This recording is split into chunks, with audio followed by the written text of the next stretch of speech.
So are your job sites leaking in profit out of their business so they can literally start getting their business to pay for their freedom? So let's talk about this for a second. So when we're looking at this time of the year, at least here in North America, things are pretty busy, right? Sun's shining, grass is out, things are popping. It's almost like hay season for you guys. And I think one of the most critical places that we've got to look if we want to get maximum profits for all the hard effort that we do is our job sites, right? Either we're making money on our job sites or we're not making money. Either we're maximizing profits and control or we're not. And that's just the fact, right? So many times we get these itches, or scratches, I call them, whereby things could be a lot better with your job sites. That there's leaks. And so you go out to the job sites, you check them out. Sometimes we over micromanage the jobs just to make sure that they're on track or off track, but we really don't know specifically where the holes are in the bucket, right? We got this like bucket of profit when we go into a job, and either we're going to make that bucket of profit, i.e. the profit we quoted on the job, or we're going to, in most cases, not make that amount of profit. And what determines that is, how well we run these jobs. As a matter of fact, it's not just how we run these jobs. There's 3 phases, guys, that we got to look at. 3 specific phases. And so many times we don't get this right. We get so focused in on running the jobs, we don't realize that there's other phases involved in running these jobs effectively and efficiently, and more importantly, profitably. So I know when I was running my job sites, I think one of the things that I focused on too much was just, while the ball was in play. In other words, I waited too late, when the ball was, when I was on the field. So the 3 phases are this, guys. There's the pre-start, there's the run phase, and there's the finish phase. And you need to look at them separately. You can't look at them just as a whole. In a lot of cases, that's what we do. We put together a job site cheat sheet for our clients, and that job site cheat sheet really breaks down the different aspects. There's about 9 different key core steps that you want to make sure that you address at each one of these phases. Now, these phases, they feed each other. So if you screw up on the pre-start side of things, well, the odds are that you're setting yourself up for failure at the running stage of things. And that in turn screws up the finishing stage of things. So you'll know you've got issues, okay? You got issues on the pre-start if when the guys go out to get started with the job, there's mass confusion, or there's a disconnect between what was expected,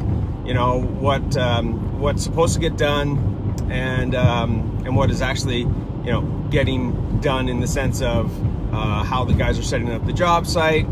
And on the run side of things, you've got leaks in profit when it comes to the running, when every week, every couple of days, maybe every day, you're getting phone calls from your team on these job sites who are looking for direction.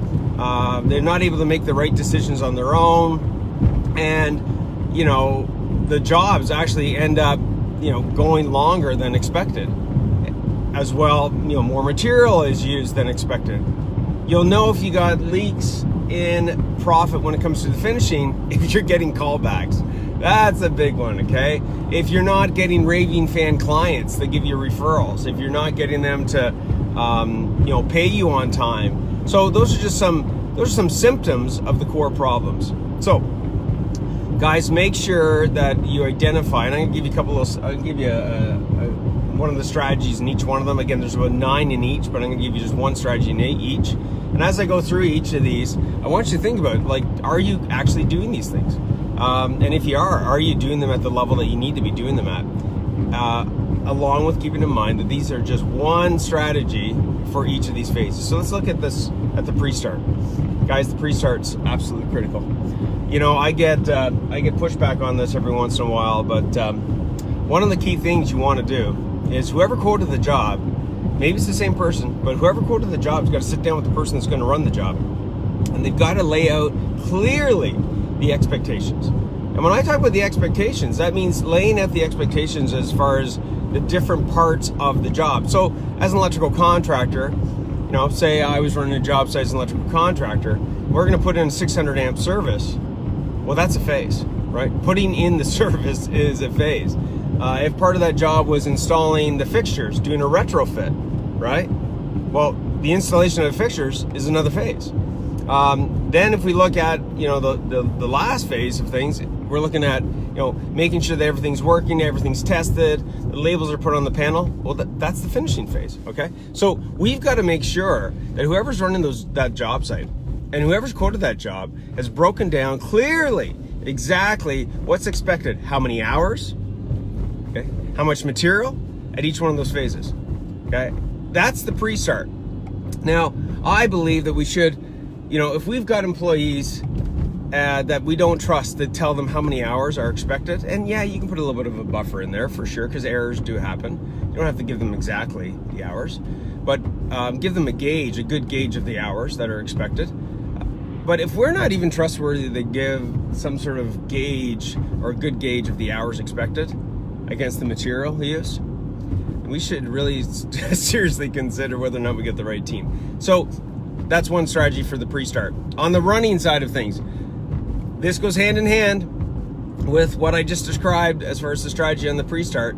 You've got to make sure that you're keeping your hand on the pulse. So between the office and the field, guys, you got to make sure that you're tracking. Okay, we call it progress to profit. We get our clients to do simple things like using a whiteboard, and what we do is we identify there's a specific process to it, but it's pretty simple. And we're just really tracking the progress to profit. Are we on track? Are we off track? Okay, are we, starting to go off track? We use what's called a traffic light system. Okay, so green is, man, we're good. Yellow is, she's starting to slip. And red is like, yeah, we get a problem. And that's really critical, because as a champion CEO, we want to be focusing our time on the things that where it needs our attention, right? We want to turn the reds into yellows, and we want to turn the yellows into greens. Okay, so that's on the run phase. On the finish phase of things, guys, this is massive. Change orders. Now again, there's like 9 of these different things at each one of these phases, so you guys definitely want to get your hands on this job site cheat sheet. I'll show you how to get that in a second. But anyways, you know, change orders, man. How many times throughout this process, and by the way, change orders go hand in hand with the running, as well as the finishing, as well as the pre-start, to set the rules of the game. But we've got to make sure at the end of the job that we're billing for all the work that we've done. How many times do jobs get finished?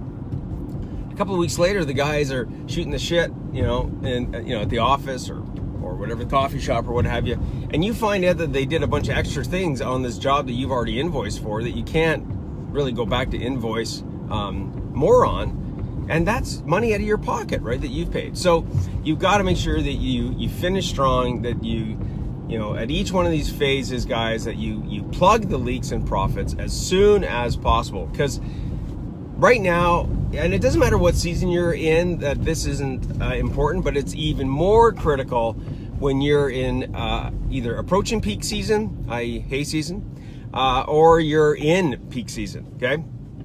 This is either the greatest opportunity with your jobs to either make a profit or lose profit. And too many times, summing this up, we have profitable jobs paying for non-profitable jobs. And we're waiting way too late in the game. You know, it's like playing a game of baseball, right? Bottom of the, last inning. And we start looking back going, oh man, you know what? We should have done something back in the first inning. Like, guys, when the game is over, it's over. That's why in sports, you're tracking each moment, every minute, in hockey, every period, to see whether or not you're on or off track, to make the right adjustments during the game. Well, that's the same as your job sites, right? Okay, guys, so make sure you get your hands on this job site cheat sheet. If you want it, just comment below. As well, we have got an amazing contractor tips group. It's for like-minded contractors. It's totally free for you guys. We've got the job site cheat sheet that's in there. So if you guys want to join that, again, it's like-minded contractors, electrical contractors, plumbing contractors. where we got these contractor tips, you know, beyond the tradie tips in your truck that we're doing this morning. And yeah, man, so guys, I hope you found that beneficial. Love to find out what are some of the insights you got out of today's chat, or contractor tips in the truck. And yeah, I'm just heading out here to the gym, getting my day started, and hopefully you guys are getting your day started shortly. I don't know if you're still in bed. I doubt it though. Most of you guys are up and at her early. Anyways, we will catch you guys on the flip side. This is Andrew Houston from Profit for Contractors with tradie tips in the truck. And if you want to get some of that gold, if you want to get that job site cheat sheet, it's almost like a job site audit, to be straight up with you. Just type the comment down below. As well, if you want to join the Contractor Tips group, make sure you guys join that. It's so filled with great information, and not just tips and tricks and tools. It's also got great insights from other fellow contractors who have done it, are doing it, and are in the game right now. All right, guys, we will catch you on the flip. Catch you later.